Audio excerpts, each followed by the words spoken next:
말씀의 제목은 시험의 목적입니다. 시험의 목적. 어제 본문에서 이 요셉과 형제들은 함께 음식을 나누며 매우 즐거운 시간을 보냈습니다. 그러나 요셉은 형들을 그저 순순히 그렇게 돌려보내지를 않았습니다. 바로 이 막내 베냐민의 자루 속에 자신의 은잔을 숨겨놓게 지시했던 것이죠. 요셉은 청지기를 보내서 길을 가던 형제들을 불러 세웁니다. 우리의 삶에도 이런 순간들이 올 때가 있어요. 모든 오해가 풀리고 또 모든 고난과 시련이 이제는 다 끝났구나. 이제 우리가 이제 새 출발을 하면 되는구나 라고 하는 그 순간, 모든 것이 끝났다라고 하는 그 순간에 전혀 예상하지 못했던 문제와 일들, 이 고난과 시련들이 우리 앞을 가로막을 때가 있다라고 하는 것입니다. 요셉의 형제들이 그러했습니다. 어렵게 베냐민을 요셉에게로 데리고 와서 모든 이 오해가 풀리고 오히려 전화위복이 되었다고 스스로 안심하며 자신들의 고향으로 돌아갈 그 시점에 모든 고난과 시련의 순간들이 다 끝났다고 생각했을 바로 그 시점에 전혀 예상하지 못했던 문제가 그들의 발목을 잡게 된 것이죠. 요셉은 왜 형들에게 이런 시험을 주었을까요? 자신이 당한 것에 대한 억울함 때문에 이 형들을 조금이라도 더 고통스럽게 말려 죽이려고 그러한 시험을 했던 것일까요? 이런 개인적인 복수 때문이었겠습니까? 우리가 성경을 읽을 때는 언제나 이 하나님을 중심으로 해서 읽어야 됩니다. 이 시험은 단순히 요셉 개인의 어떤 시험이라기보다는 하나님이 요셉을 통해서 그 형들에 대해 주시는 시험이라고 생각을 해야 하는 것이죠. 그럼 왜 하나님은 요셉을 통해서 이 요셉의 형제들에게 이런 시험을 주셨을까? 오늘 새벽에는 본문의 내용을 통해서 왜 하나님이 요셉을 통해 이 같은 시험을 주셨는지, 그 시험의 목적을 통해 하나님께서 우리에게 주시는 시험에 대한 영적인 교훈이 무엇인지를 함께 살펴보기를 원합니다. 시험의 목적, 그 첫 번째는요, 하나님 앞에서는 결코 숨길 수 있는 죄가 결코 없다라고 하는 사실을 깨닫게 하시기 위해서입니다. 하나님 앞에서 숨길 수 있는 죄는 결코 없다는 사실을 깨닫게 하기 위해서이다. 요셉의 청지기들에게 잡힌 형제들은요, 청지기들의 추궁을 듣고 매우 당황해 했습니다. 우리 7절과 8절을 볼까요? 그들이 그에게 대답하되 내 주여 어찌 이렇게 말씀하시나이까? 당신의 종들이 이런 일은 결단코 아니하나이다. 당신의 종들 중 누구에게서 발견되든지 그는 죽을 것이요 우리는 내 주의 종들이 되리이다. 여기서 우리는 스스로 죄 없다 하는 자들의 당당함을 엿볼 수가 있죠. 스스로 나는 죄가 없이 결백하다 하는 자들의 그 당당함. 요셉의 형들은 누군가 정말로 은잔을 훔쳤다면, 우리 형제들 중에 이 은잔을 훔친 자가 있다면 그는 정녕 죽을 것이고 자신들은 모두 요셉의 종이 될 것이다. 그렇게 호언장담하고 있습니다. 그런데 이게 웬일입니까? 바로 이 예상하지 못했던 이 막내 베냐민의 자루에서 은잔이 발견되게 된 것이죠. 이제 그 자루의 주인인 베냐민은 꼼짝없이 죽게 생겼습니다. 여러분, 요셉이나 이 청지기들이 죽이겠다 한 것이 아니었잖아요. 누가 말한 것입니까? 바로 그 형제들이 얘기한 거예요. 요셉이 죽이겠다고 한 것도 아니고 자신들이 그렇게 말해버렸으니, 게다가 이 자루의 주인이 다른 사람도 아니고 아버지가 정말로 요셉을 대신해서 애지중지 키워왔던 이 베냐민, 막내 베냐민이 이 요셉에 이어서 또다시 형제를 잃어야 한다는 생각과 함께 그것으로 인해서 큰 절망과 슬픔에 빠지실 이 아버지가 생각이 났을 것입니다. 13절을 보십시오. 그들이 옷을 찢고 각기 짐을 나귀에 싣고 성으로 돌아가니라. 오늘 본문은 그들이 베냐민의 자루에서 은잔이 발견되었음을 보고 옷을 찢고 다시 성으로 돌아갔다. 요셉이 있었던 그 애굽의 성으로 돌아갔다고 이야기하고 있어요. 옷을 찢었다는 말은 무슨 말입니까? 무슨 의미예요? 큰 절망과 슬픔이 그들에게 찾아왔다고 하는 것이죠. 그들은 요셉 앞에서 엎드립니다. 우리 15절과 16절을 보십시오. 요셉이 그들에게 이르되 너희가 어찌하여 이런 일을 행하였느냐? 나 같은 사람이 점을 잘 치는 줄을 너희는 알지 못하느냐? 유다가 말하되 우리가 내 주께 무슨 말을 하오리이까? 무슨 설명을 하오리이까? 우리가 어떻게 우리의 정직함을 나타내리이까? 하나님이 종들의 죄악을 찾아내셨으니 우리가 이 잔이 발견된 자가 다 내 주의 노예가 되겠나이다. 바로 이 대목에서 이 요셉의 형제들 가운데 유다가 아주 결정적인 대답을 합니다. 하나님이 이 종들의 죄악을 찾아내셨다. 하나님이 종들의 죄악을 찾아내셨습니다. 여기서 유다가 말하고 있는 종들의 죄악은 무엇을 의미합니까? 바로 이 은잔을 훔친 것, 이 요셉이 은잔을 훔친 것을 의미하는 것일까요? 아니죠. 바로 과거에 이 자신의 동생 요셉을 상인들에게 팔아넘긴 죄, 아버지를 속이고 동생을 죽이려 했던 죄, 바로 그 죄를 의미하는 것입니다. 유다는 자신들의 그 숨겨져 있었던 죄를 다름 아닌 누가 찾았다라고 이야기하고 있어요? 하나님이 찾아내셨다고 고백하고 있습니다. 더구나 지금 자신들이 지금 이렇게 당하고 있는 그 곤경, 그 시험, 그 어려움, 그 모든 것들은 바로 이 하나님께서 자신들의 그 죄, 과거에 숨겨져 왔던 그 죄에 대한 대가를 비로소 치르게 하시는 것이다라고 그들 스스로 생각했던 것입니다.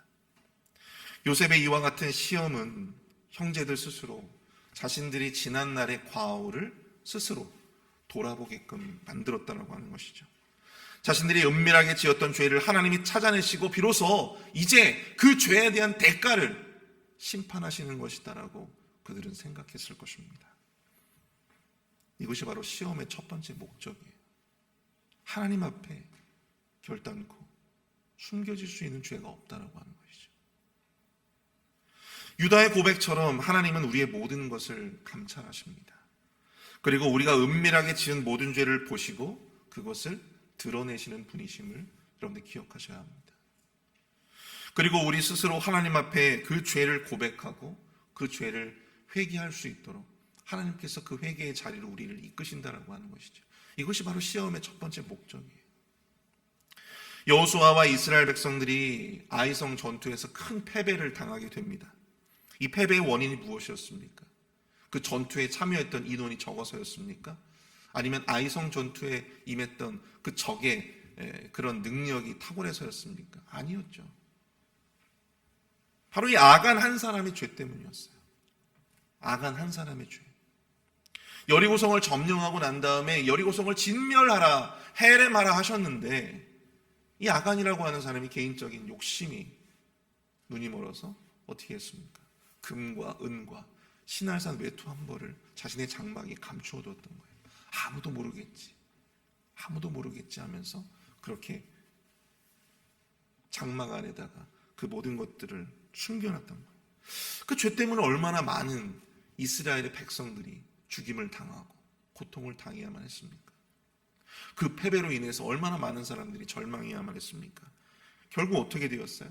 이 아이성 전투의 패배가 바로 이 아간의 죄를 드러내는데 아주 결정적인 계기가 되었다라고 하는 것이죠.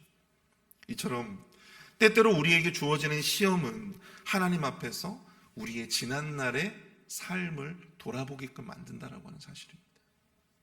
그리고 내 안에 비로소 감추어져 있었던 죄를 비로소 드러내게 하시는 거예요. 하나님 앞에서 고백하게 하시는 거예요. 나의 모든 것을 감찰하시고 아시는 하나님 앞에 지난날의 나의 모든 죄를 고백하고 회개하도록 만드는 것입니다.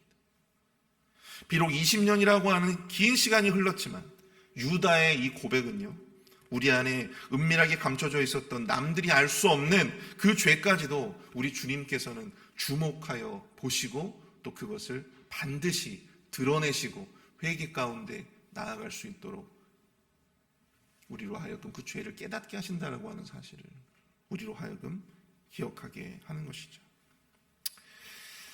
지난주 금요일 날 아침에 제가 이메일을 확인을 하는데요. 저희 집 메일함에 편지가 왔다는 거예요. 제가 우편 서비스가 있어서 저희 집에 메일이 오잖아요. 우편이 오면 그 우편함에 있는 이미지가 제 이메일에 떠요. 근데 누가 나에게 어떠한 편지를 보냈건 패키지를 보냈던지 그 보낸 사람의 그 발송인의 그런 주소와 함께 이름이 뜹니다. 저는 요즘에 이제 김준영 목사님과 함께 이제 운전면허를 갱신을 해서 지금 운전면허증을 기다리고 있는데 계속해서 안 오고 있어요. 그래서 계속해서 지금 기다리고 있는 상황인데, 저는 그래서 이 DMV에서 운전면허증이 왔는지를 이제 메일로 늘 체크를 합니다. 그런데 갑자기 제가 메일을 확인하는데 금요일 아침에 이 회의빌 지방검찰청에서 지방검사가 저에게 메일을 보낸 거예요. 아니, 지방검사가 왜 나한테 메일을 보냈지? 아니, 오전에는 제가 이제 노방 찬양이 있었기 때문에 그 메일을 확인해 볼 수가 없는 거예요. 직접 가가지고 메일함을 열고 제가 우편을 뜯어봐야 되는데 그럴 수가 없는 거예요. 노방 찬양을 하는데 뭐 제가 찬양을 하는 건지 아니면은 제가 무슨 뭘 하는지를 전혀 모르는, 계속해서 저는 과연 그게 뭘까? 과연 그게 뭘까? 정말 별의별 생각이 다 들더라고요. 내가 무슨 죄를 지었나? 내가 알지도 못하는 어떤 그런 죄가 있었나? 내가 혹시 뭐 딱지를 떼었나? 뭐 별의별 생각이 다 드는 거예요. 내가 이 검찰청에 출두를 해야 되는 건가? 조사를 받아야 되는 건가? 이 영주권이 이게 지금 코앞인데 이거 지금 큰일 났다. 별의별 생각이 다 드는 거예요. 노방 찬양이 끝나자마자 이제 아내한테 전화를 해가지고 메일함에 빨리 좀 가보라고. 그래가지고 이제 메일함에 우리 아내가 가서 이제 그걸 확인을 했어요. 확인을 해보니까 다른 게 아니라, 여러분 저희 교회가 예전에 그 트레일러를 도난당했잖아요. 근데 그 리포트를 제가 한 거예요. 리포트를 제가 이제 했더라고요. 그러니까 저한테 연락이 온 거예요. 그래서 그 피해 상황을 이제 저한테 그걸 좀 적어가지고 보내달라, 협조해달라고 하는 공문이었습니다. 그걸 확인하는데 정말 이 현타가 오는 거예요. 오전 내내 저의 어떤 모습을 회상하면서 내가 도대체 무슨 죄를 저질렀을까 생각을 하면서 가슴 졸이고 있었던 그런 저의 모습이 생각이 나더라고요. 제가 무슨 뭐 범죄를 저지른 것도 아닌데도 괜히 막 마음이 찝찝하고, 하나님의 시험이 여러분들 이런 것 같아요. 하나님의 시험이 이렇습니다. 하나님의 때때로 우리에게 주시는 시험들이 우리의 일상을 막 흔들어요. 우리의 마음을 막 흔듭니다. 근데 그럴 때 우리 스스로가 나의 지난날의 삶을 반추하고 돌아볼 수 있게 만든다고 하는 것이죠. 과연 이런 시험이 없다면 여러분들 우리가 과연 우리 지난날의 삶을, 우리 지난날의 과오를 하나님 앞에 꺼내놓을 수 있는 어떤 그런 용기가 우리에게 있을까? 그 믿음의 결단이 우리 안에 있을 수 있을까? 그런 생각을 해보게 되는 거예요. 하나님 앞에서 우리의 죄를 생각하고 회개할 수 있는 그런 선한 의지가 우리에게는 없기 때문에 하나님은 때때로 시험을 통해서 우리의 일상을 흔드는 것입니다. 우리의 마음을 흔드는 거예요. 그리고 다시금 우리의 안에 꽁꽁 감추어져 있었던 그 죄, 우리도 생각하지 못했던 그 죄까지도 하나님 앞에 꺼내놓고 회개의 자리 가운데로 나아갈 수 있도록 하나님께서 역사하심을 깨닫는 시간이 되었습니다. 사랑하는 성도 여러분, 하나님의 시험이 갖는 이 첫 번째 목적을 여러분들 기억하시고, 우리의 일상이 흔들리는 이 고난과 시련 속에서 나의 지난날의 삶을 돌아볼 수 있는 저와 여러분들이 되실 수 있기를 축복합니다. 이것이 우리에게 우리의 죄를 고백하고 하나님 앞에 더 큰 죄 가운데로 나아가지 아니하고 우리가 회개 가운데로 나아갈 수 있는 아주 중요한 기회가 될 수 있다는 사실을 여러분들 기억하시며, 그 회개 가운데로 나아갈 때 우리 주님이 우리를 더욱더 긍휼히 여겨주시고 하나님과 더욱더 이 친밀한 관계 가운데로 나아갈 수 있도록 역사해 주신다고 하는 사실을 여러분들 기억하시는 저와 여러분들이 되실 수 있기를 축복합니다. 시험의 목적 두 번째는요, 깨어진 관계 가운데에서 우리의 변화된 내면을 확인하기 위해서 하나님은 우리를 시험하신다고 하는 사실입니다. 깨어진 관계 가운데에서 우리의 변화된 내면을 보시기를 원하신다. 유다는 모든 것을 내려놓은 듯 이 베냐민뿐만 아니라 자신들 모두가 요셉의 노예가 되겠다라고 말씀하고 있습니다. 요셉은 베냐민만 두고 가라고 했지만 유다와 나머지 형제들은 모두가 함께 책임을 지겠다라고 했어요. 우린 여기서 앞에서 제기된 문제에 대한 두 번째 해답을 얻게 되죠. 시험의 목적. 왜 하나님은 요셉을 통해서 형제들을 시험하셨는가? 그것은 바로 이전과는 다른 이 형제들의 변화된 내면을 드러내고 싶었다라고 하는 사실입니다. 이게 무슨 의미일까요? 여러분, 이전에 요셉이 기억하는 형들의 모습은 어땠습니까? 다른 형제들의 죄와 허물을 덮어주는 자들이었나요? 아니면 다른 형제들의 그 죄와 잘못을 덮어주고 자신들이 함께 책임져주는 그런 관계였어요? 아니었죠. 아니었습니다. 아버지의 사랑을 받는 형제를 미워하고 증오하며 심지어 죽이고자 했던 자들이 바로 이 요셉의 형들이었어요. 그러나 요셉을 그렇게 팔아버리고 그 오랜 시간의 흐름 속에서 그들의 마음 가운데 여러분 내면의 변화가 있었던 것 같아요. 어린 시절에 치기 어린 마음으로 요셉을 미워하고 심지어 그를 생판 알지도 못하는 그런 상인들에게 팔아버렸지만 그런 큰 죄를 저지르고 난 다음에 여러분 그들의 일상에도 그들의 가족 관계 안에서도 굉장히 큰 고통과 마음의 짐을 그들이 안고 있었던 것 같습니다.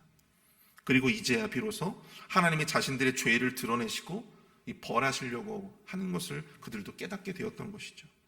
오늘 설교의 제목처럼 이 요셉을 통한 하나님의 시험은 단순히 형들을 괴롭게 하려고 하는, 나에게 고통을 너희들이 주었으니까 너희들도 한번 당해봐라, 이런 식으로 어떤 개인적인 목적이 아니라 그 시험을 통해서 과연 내가 형제들을 용서할 수 있는가, 과연 저들은 나의 이 용서를, 하나님의 용서를 받을 만한 자격이 있는가, 그것을 보고자 했던 거예요. 저들에게 어떠한 마음의 변화가 있었는가, 내면의 변화가 있었는가를 보고 싶었던 거예요. 그럼 요셉이 본 형들의 내면은 어떻게 변해 있었을까요? 요셉은 베냐민을 두고 나머지는 가도 좋다고 분명히 이야기했습니다. 너희들은 너희 고향으로 가도 좋아. 죄를 지은 사람만 남아. 분명히 예전 같았으면 형제들은 어땠을까요? 요셉을 대신해서 아버지의 사랑을 독차지하고 있는 베냐민을 생각하면 더더욱 그랬을지도 몰라요. 아, 좋습니다. 그러면은 동생만 남겨두고 저희들은 가겠습니다 라고 했을지도 모르죠. 그러면 어떻습니까? 유다를 비롯한 형들은 베냐민의 죄를 자신들이 책임지고자 했다. 자기가 바로 책임지겠다. 오늘 우리가 읽진 않았지만 여러분 뒤에 나오는 본문의 내용들을 보시면 유다가 자기가 책임지겠다고, 내가 남겠다고 그렇게 하는 것을 볼 수 있어요. 요셉을 죽여서 자신들의 손에 피를 묻히지 말고 대신 팔아버리자라고 제안했던 이 유다가 이제는 아버지를 생각해서 이 막내 베냐민의 죄를 자신이 책임지겠다라고 나선 것입니다. 분명 루벤이라고 하는 큰 형도 있었는데 유다 자신이 책임을 지겠다라고 해요. 내가 남겠습니다. 이 얼마나 큰 변화, 요셉의 형들에게 있었던 얼마나 큰 변화입니까? 유다의 이 모습이 오늘 본문은 아니지만 뒷부분에 보면 요셉의 마음을 감동시키고 비로소 이제 형제들 앞에 자신의 이 정체를 밝히게 되는 아주 결정적인 계기가 되었어요.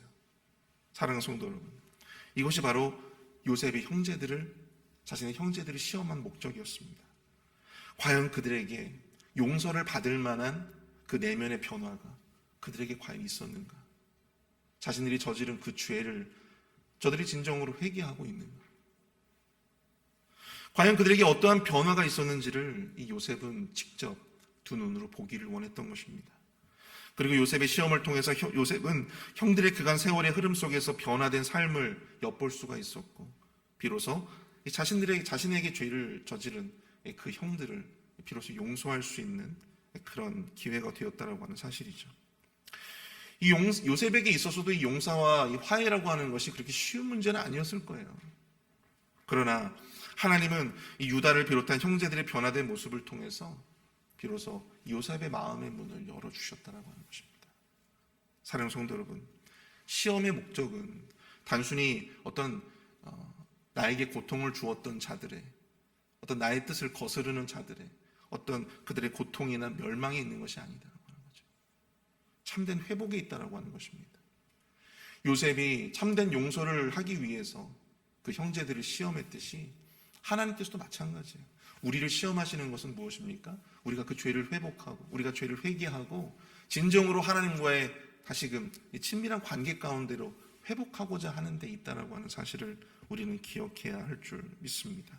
그러기 위해서 하나님은 우리의 변화된 내면을 보시기 위해서 우리에게 끊임없이 이런 시험들을 주신다라고 하는 것이죠. 저는 우리를 향하신 하나님의 시험도 같은 목적이라고 생각이 되어집니다. 하나님도 우리의 변화된 삶을 보고 싶어 하세요. 이전과 다른 믿음 안에서 우리가 과연 어느 정도 어떻게 우리의 삶이 변화되었는가, 우리의 인격이 또 우리의 어떤 내면이 변화되었는지를 하나님께서 보고 싶으신 거예요. 그래서 우리의 그 변화된 내면을 드러내시기 위해서 우리에게 시험을 허락하시는 것입니다.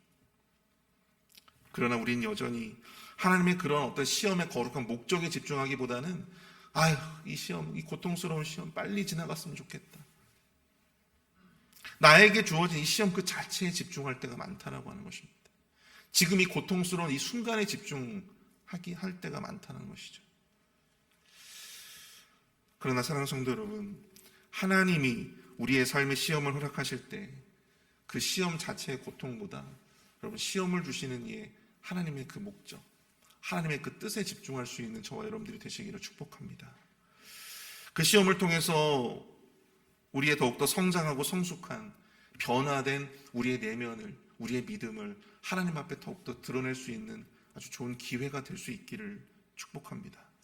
하나님이 우리에게 주신 이 시험의 목적을 온전히 이루어 드릴 수 있는, 하나님 앞에 참된 만족을 드릴 수 있는 그러한 우리의 믿음이 이 시험을 통해서 증거되어지는 저와 여러분들이 되실 수 있기를 축복합니다. 우리 오늘 말씀을 생각하면서 우리가 이 시간 좀 함께 기도할 수 있기를 원하는데요. 형들을 시험한 요셉의 시험을 통해서 우리 시험 자체보다 주시는 이의 목적, 우리 하나님의 뜻의 목적에 집중할 수 있도록 인도하여 주시옵소서. 우리 자신을 돌아보며 감춰진 죄를 주님 앞에 내려놓게 하시며 우리의 내면을 주님 앞에 드러내며 변화된 우리의 모습을 증거할 수 있는 기회가 될 수 있도록 인도하여 달라고 이 시간 마음을 앞에 합심하여 함께 기도하며 나아가도록 하겠습니다.